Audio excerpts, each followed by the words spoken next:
Hello everyone, ఈ vlog ఇంకా Monday రోజు వ్లాగ్. మండే రోజు నా డే రొటీన్ అనేది మీతో షేర్ చేస్తాను. ఇంకా మార్నింగ్ నుంచి ఈవినింగ్ వరకు నేను ఏమేమి రెసిపీస్ చేశాను అనేది కూడా మీతో షేర్ చేస్తాను. ఇంకా వ్లాగ్ అనేది ఎక్కడ స్కిప్ చేయకుండా చూడండి. ఫస్ట్ అయితే నేను పిల్లల లంచ్ బాక్స్లోకి ఏం కర్రీ చేస్తున్నాను అంటే, పిల్లలకి కాదు ఇంకా అందరికీ ఆఫ్టర్నూన్ కలిపి ఏం కర్రీ చేస్తున్నాను అంటే పప్పు చేస్తున్నాను. ఏం పప్పు అంటే కొత్తిమీర పప్పు.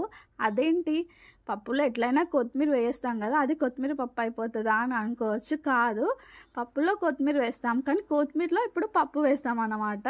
సో అది కొత్తిమీర పప్పు అయిపోతుంది. కొత్తిమీర ఎక్కువ ఉండి పప్పు క్వాంటిటీ తక్కువ ఉంటుంది అనమాట. టేస్ట్ అయితే అమేజింగ్ ఉంటుంది, నిజంగా చాలా అంటే చాలా బాగుంటుందండి.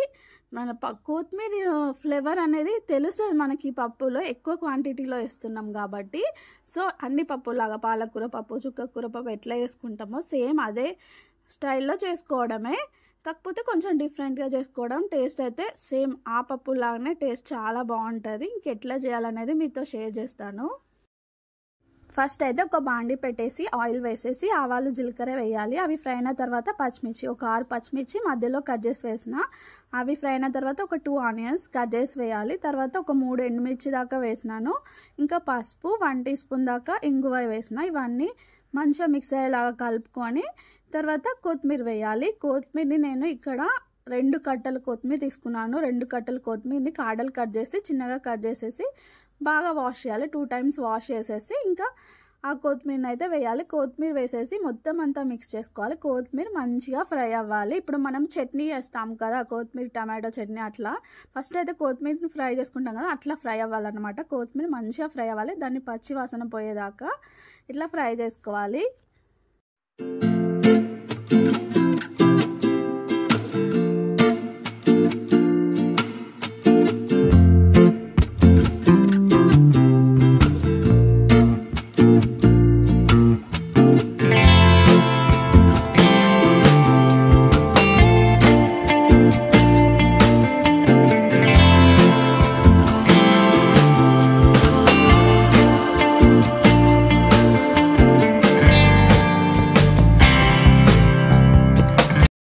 ఇట్లా కొత్తిమీర మంచిగా ఫ్రై అయిన తర్వాత ఇంకా టమాటోస్ వేయాలి. టమాటోస్ నేను 4 వరకు అట్లా తీసుకున్నాను, చిన్నగా కట్ చేసేసి.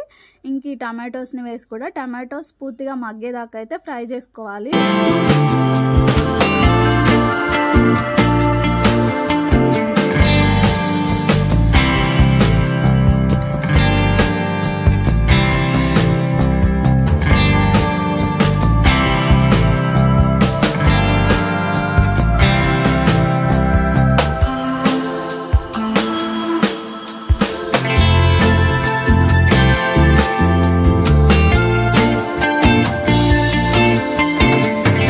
కొత్తిమీర టమాటో ఆయిల్లో మంచిగా ఫ్రై అయినాయి, పూర్తిగా మగ్గిపోయిన తర్వాత ఇంకా ఈ ప్రాసెస్ జరగకముందే మనం పప్పుని ఉడికించి పెట్టుకోవాలి. కొంచెం ఆయిల్ కొంచెం పసుపు వేసేసి మంచిగా ఉడికించి పెట్టుకోవాలి. ఇంకా పప్పుని మంచిగా మెత్తగా స్మాష్ చేసుకొని ఇంక ఇందులో అయితే వేయాలి. పప్పు మొత్తం వేసేసి ఒక 2 మినిట్స్ దాకా మొత్తం మిక్స్ అయ్యేలాగా కలుపుకోవాలి. తర్వాత ఇంకా తగినంత కారం ఉప్పు వేసేసి బాగా మిక్స్ చేసుకోవాలి.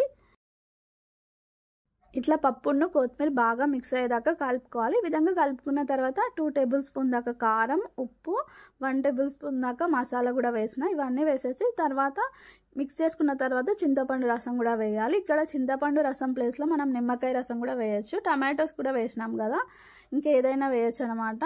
చింతపండు రసం వేస్తే పుల్లగా కమ్మగా టేస్ట్ అయితే చాలా బాగుంటుంది. ఇంక ఇట్లా చింతపండు రసం వేసిన తర్వాత మొత్తం అంతా మిక్స్ చేసుకొని కొద్దిగా వాటర్ అయితే వేయాలి. ఎందుకంటే కొత్తిమీర అనేది కొంచెం ఉడకాలి కదా, సో అందుకోసం అయితే వాటర్ వేసేసి కొత్తిమీర మంచిగా ఉడికేదాకా అయితే మూత పెట్టేసి ఉడికించుకోవాలి. తర్వాత ఇంకా ఫైనల్గా దగ్గరకు వచ్చిన తర్వాత స్టవ్ ఆఫ్ చేయడమే.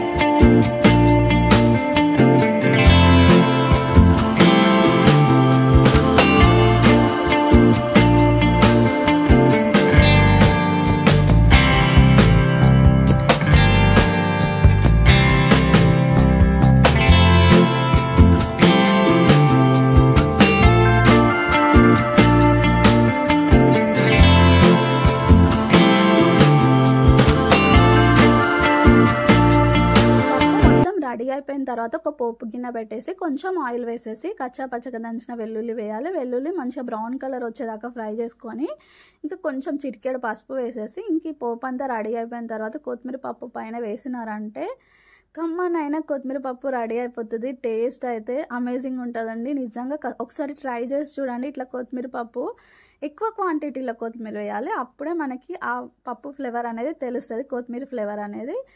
ఇంక ఇంతే. ఇంకా పిల్లలు టిఫిన్ తినేసి లంచ్ బాక్స్ తీసుకొని స్కూల్కి అయితే వెళ్ళిపోయినారు. ఇంకా వాళ్ళు వెళ్ళిన తర్వాత ఇల్లంతా క్లీన్ చేసేసి నేను స్నానం చేసి వచ్చి పూజ అయితే చేస్తున్నాను. ఇంకా ఆ రోజు మండే కాబట్టి శివయ్యకి అయితే పూజ చేసినాను. అయితే ఈ ఎండాకాలంలో బయట ఎండకి వేడికి చాలా దాహం వేస్తూ ఉంటుంది. ఏదైనా కడుపులో చల్లగా తీసుకుంటేనే హాయిగా అనిపిస్తుంది. సో ఈరోజు ఏం చేస్తున్నానంటే మజ్జిగ చారు చేస్తున్నాను. దీన్నే చల్లచారు అని కూడా అంటారు. ఎట్లా చేస్తానో షేర్ చేస్తాను. చాలా ఈజీ ప్రాసెస్. ఫస్ట్ అయితే పెరుగును లంప్స్ లేకుండా చిలికేసి కొద్దిగా వాటర్ ఉప్పు వేసేసి కలిపి పక్కకు పెట్టేసుకోండి. తర్వాత ఒక పోపు గిన్నె పెట్టేసి ఆయిల్ వేసేసి ఆవాలు, జీలకర్ర, మినపప్పు, శనగపప్పు వేయాలి. ఇవి మంచిగా ఫ్రై అవ్వాలి. శనగపప్పు మంచిగా ఫ్రై అయిన తర్వాత ఒక ఉల్లిపాయని కట్ చేసేసి వేసిన.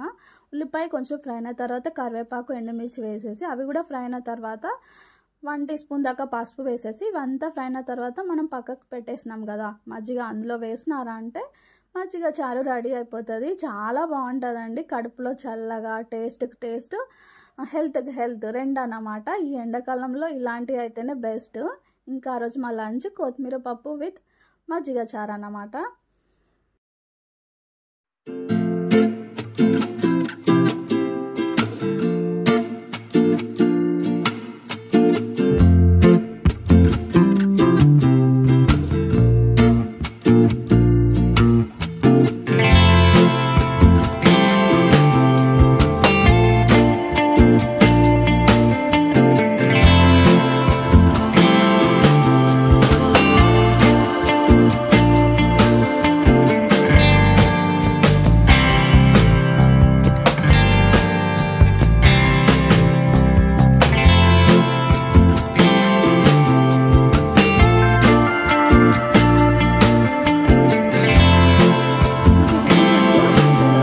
ఏదో ఒక స్నాక్స్ చేస్తా కదా. ఇంకా ఈ ఎండాకాలం అయితే వాళ్ళు స్కూల్ నుంచి వచ్చేసరికి చాలా ఆకలిని అడుగుతున్నారు. ఇంక ఈరోజు అయితే ఏం చేస్తున్నానంటే ఇంట్లో బాగా ఆలోచించిన ఏం చేయాలని. ఇంట్లో అయితే దోశ పిండి ఉంది. ఇంకా దోశలు అంటే తినలేరు. సో ఏం చేస్తున్నానంటే ఈ దోశ పిండితోని చాకో లావా కేక్స్ అయితే చేస్తున్నాను. మైదాతో చేస్తారు కదా, ఈ దోశ పిండితో చేస్తున్నాను. ఎట్లా చేస్తా అనేది మీతో షేర్ చేస్తాను. ఫస్ట్ అయితే దోశ పిండి తీసుకొని ఒక బౌల్లో ఇంకా అందులో అయితే కొద్దిగా బెల్లం వేసినాను. 1 కప్పు దాకా బెల్లం వేసిన, 1.5 కప్పు దాకా బెల్లం పౌడర్ అయితే వేసినాను. ఇంకా మనకి చాక్లెట్ ఫ్లేవర్ అట్లా రావాలి కదా, అందుకోసం అయితే కోకో పౌడర్ వేసిన. 2 టేబుల్ స్పూన్ దాకా కోకో పౌడర్ వేసేసి ఇంక ఇందులోనే 1 టీ స్పూన్ దాకా బేకింగ్ పౌడర్, 1/2 టీ స్పూన్ దాకా బేకింగ్ సోడా వేసేసి కొద్దిగా ఆయిల్, తర్వాత కొద్దిగా మిల్క్ వేసేసి బాగా మిక్స్ చేసుకొని ఇంకా బెల్లం పౌడర్ అంతా బాగా కరగాలి కాబట్టి మూత పెట్టేసి ఇంకొక 1/2 అవర్ అయితే పక్కకు పెట్టేసిన. ఇంకా అవంతా బాగా మిక్స్ అయిపోతాయని.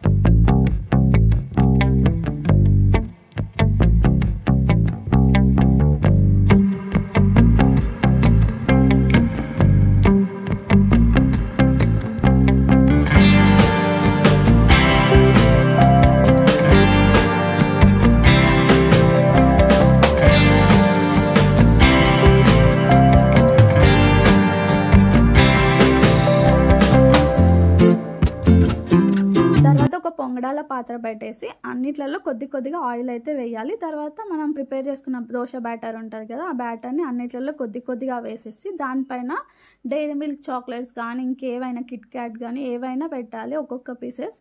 నా దగ్గర వేరే చాక్లెట్స్ ఉన్నాయి, ఇంకా అవైతే పెట్టినాను. ఏదైనా చాక్లెట్ ఫ్లేవర్ ఉంటే సరిపోతుంది.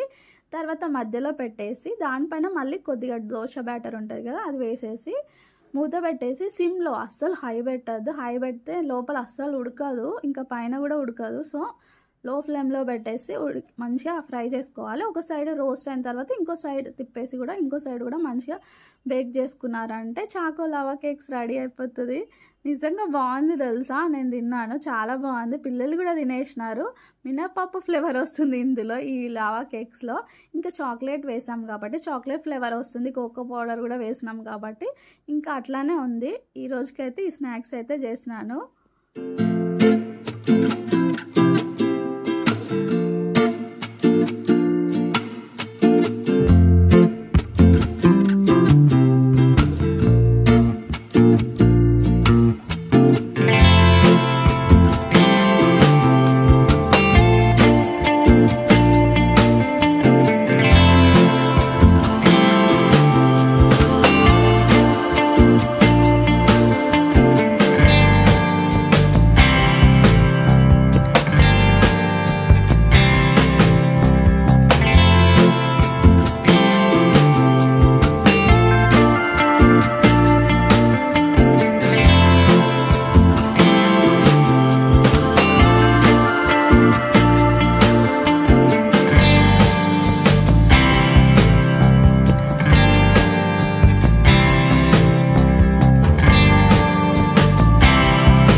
ఇంకా అవైతే పిల్లలకి ఇచ్చేసిన. ఇంకా అడిగినారు కానీ నా దగ్గర మిడిల్లో పెట్టడానికి అయితే చాక్లెట్ లేదు. చాక్లెట్ లేకపోతే ఇంకా తినలేము.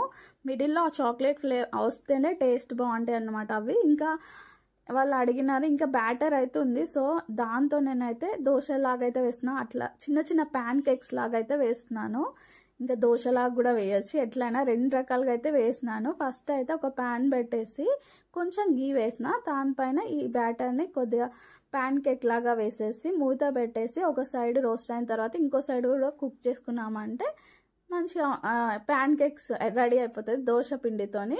ఇంక ఇట్లయినా వేయచ్చు, లేకపోతే దోశలాగైనా వేయచ్చు. రోస్ట్ చేసేసి ఇట్లా అయితే స్మూత్గా మెత్తగా ఉంటాయి. దోశలాగా వేస్తే క్రిస్పీగా ఉంటాయి.